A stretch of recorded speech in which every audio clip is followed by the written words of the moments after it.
No todas las historias de terror empiezan con gritos. Algunas comienzan de una forma mucho más silenciosa, casi invisible. Empiezan con una persona común, en un lugar común, viviendo días que parecen iguales a todos los demás. Y eso es precisamente lo que las vuelve insoportables cuando sabes cómo terminan. Krista Gale Pike no nació siendo un monstruo. No hay registros de una infancia rodeada de rituales, ni de un hogar extraño que anunciara algo sobrenatural. Lo que sí hubo fue inestabilidad, violencia doméstica, adultos ausentes. Una niñez donde aprender a confiar era un lujo y donde el enojo se quedaba guardado porque no había a quien decírselo.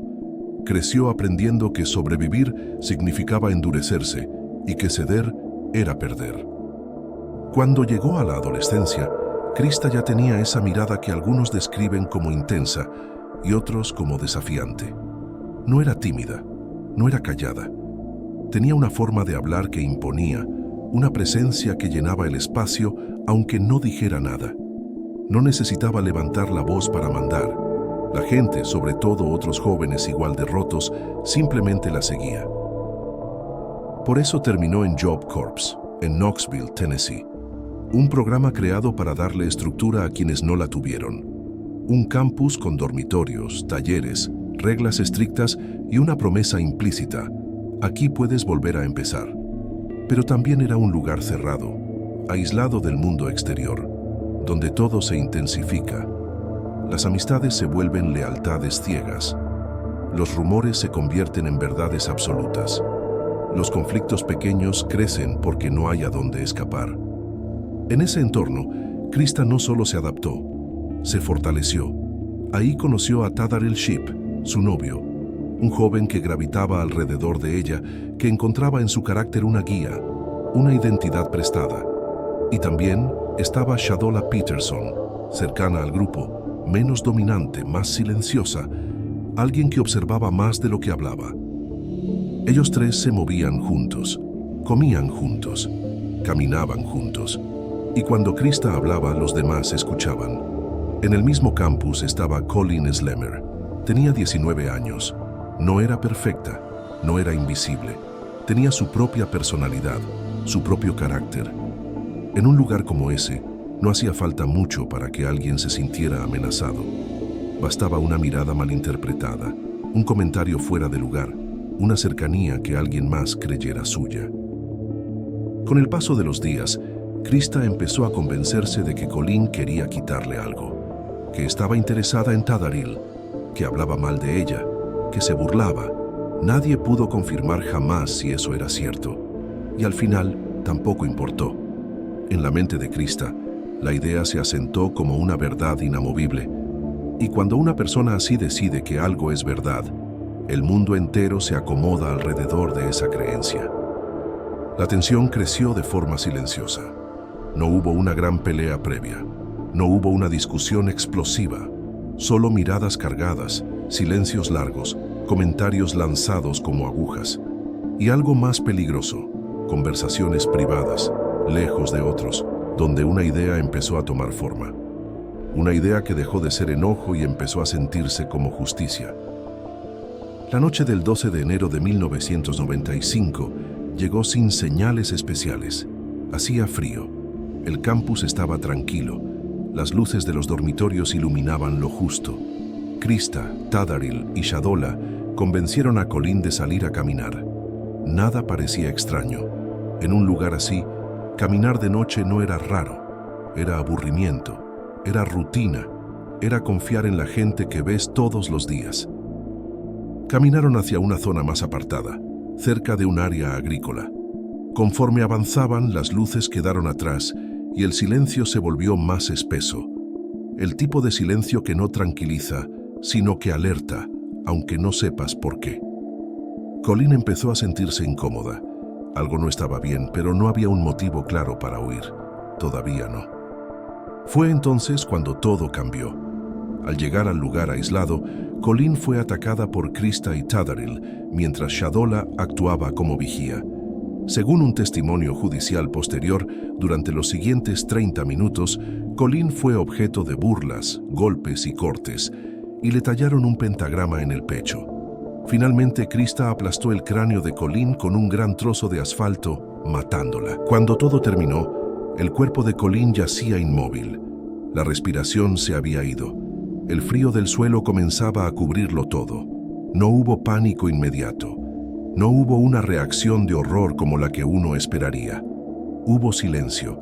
Un silencio distinto, pesado, definitivo. Krista se acercó al cuerpo, miró lo que había hecho, y entonces cruzó una línea que convertiría este crimen en algo imposible de olvidar. Arrancó un fragmento del cráneo de Colleen y se lo llevó consigo. No como prueba, no por miedo, como recuerdo, como trofeo. Cubrieron el cuerpo con hojas y ramas, de forma torpe, casi simbólica. Luego regresaron al campus. Caminaron de vuelta como si regresaran de cualquier otra salida nocturna. Las luces seguían ahí, las puertas seguían cerrándose, la gente seguía durmiendo.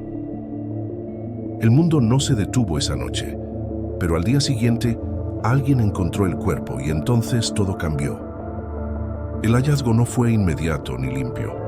El cuerpo de Colleen estaba oculto entre ramas y hojas, pero no lo suficiente como para desaparecer. Bastó que alguien se acercara al área para que algo no cuadrara. Un olor extraño, una forma que no pertenecía al paisaje. Cuando se dieron cuenta de que era un cuerpo humano, el campus entero cambió de respiración.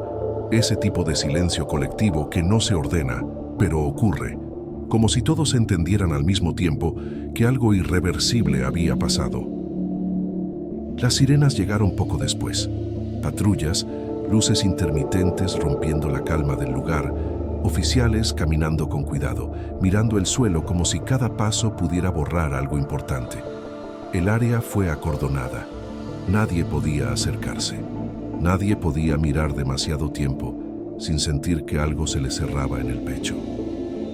Dentro del campus, la noticia empezó a moverse como se mueven las cosas en espacios cerrados, rápido y distorsionado.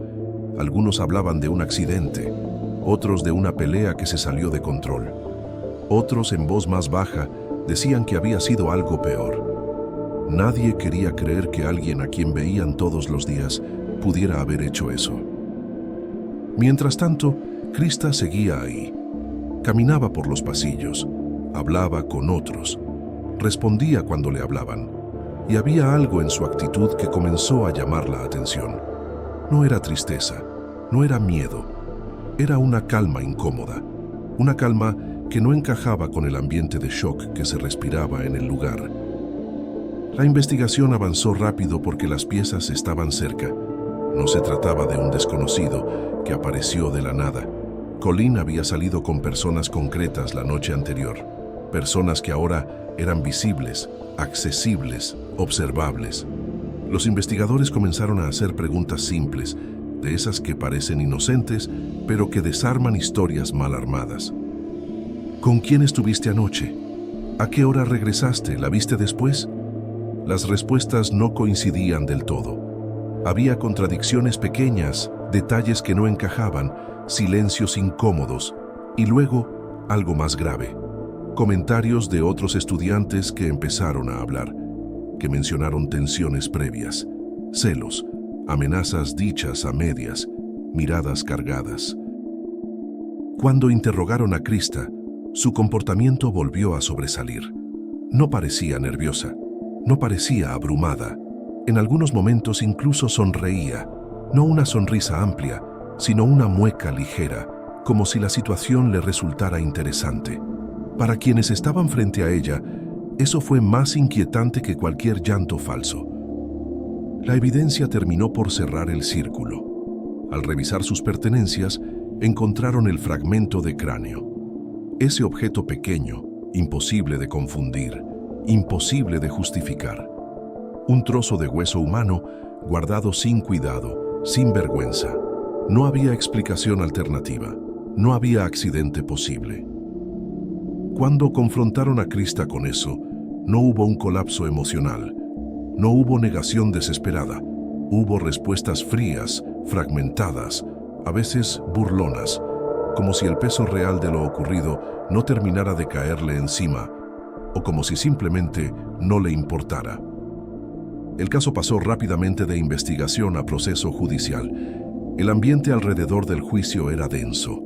Medios de comunicación, familias, estudiantes del campus, todos intentando entender cómo algo así pudo ocurrir en un lugar que se suponía seguro. Durante el juicio, los testimonios reconstruyeron la noche con un nivel de detalle que resultaba difícil de escuchar. Se habló de la caminata, del ataque, de la violencia prolongada, del momento en que ya no había vuelta atrás. Se habló también del símbolo marcado en el cuerpo de Colleen, no como un ritual elaborado, sino como un acto de humillación final, una forma de deshumanizarla incluso después de muerta. Krista escuchó todo eso sentada, sin mostrar señales claras de culpa. A veces movía la cabeza, a veces sonreía, a veces parecía aburrida. Esa actitud terminó por sellar la percepción pública. No solo se estaba juzgando un asesinato, se estaba observando a alguien que parecía no sentir nada por haberlo cometido. Cuando el jurado la declaró culpable de asesinato premeditado, la sala se llenó de reacciones opuestas: llanto, alivio, rabia, silencio. Krista recibió la sentencia de muerte sin cambiar de expresión, como si esa palabra, muerte, no significara lo mismo para ella que para el resto de las personas en la sala. Muchos pensaron que ahí terminaba la historia, que el encierro, la condena, el paso del tiempo apagarían lo ocurrido. Pero con Krista, el encierro no fue un final, fue solo otro escenario. En prisión, su comportamiento volvió a levantar alertas. No se adaptó de forma pasiva, no se volvió invisible, continuó manipulando, probando límites, midiendo a quienes la rodeaban. En 2001, atacó a otra interna. El intento fue directo, violento, calculado. Buscó estrangularla. La dejó al borde de la muerte. No fue un impulso. Fue un acto deliberado que confirmó algo inquietante. El crimen inicial no había sido un episodio aislado. A partir de ese momento, su nombre quedó marcado dentro del sistema penitenciario como el de una persona peligrosa incluso bajo vigilancia constante. Hubo reportes de amenazas, de intentos de manipulación, de planes que nunca llegaron a concretarse, pero que mostraban intención. Incluso desde una celda seguía buscando ejercer control. Mientras los años pasaban, el caso seguía apareciendo en apelaciones, documentos legales, artículos. Cada tanto, volvía a la conversación pública, no por detalles nuevos del crimen, sino por la figura de Krista misma, por la pregunta que nadie lograba responder del todo. ¿Cómo alguien tan joven pudo mostrar tanta frialdad, tanta ausencia de remordimiento? Krista, actualmente de 49 años, tenía 18 en 1995 cuando fue sentenciada. La fecha para la ejecución de Krista Pike fue fijada para el 30 de septiembre de 2026. De llevarse a cabo, es apenas la número 19 en la historia moderna del país. El tiempo ha pasado, pero el núcleo de la historia permanece intacto, no como un expediente, sino como una advertencia incómoda, la de entender que el mal no siempre se presenta como algo evidente. A veces tiene rostro cotidiano, a veces habla como tú, a veces camina contigo de noche y no levanta la voz hasta que ya es demasiado tarde. Si te ha gustado esta historia, recuerda suscribirte al canal, dejarnos un comentario y estar pendiente de nuestros siguientes relatos cada semana.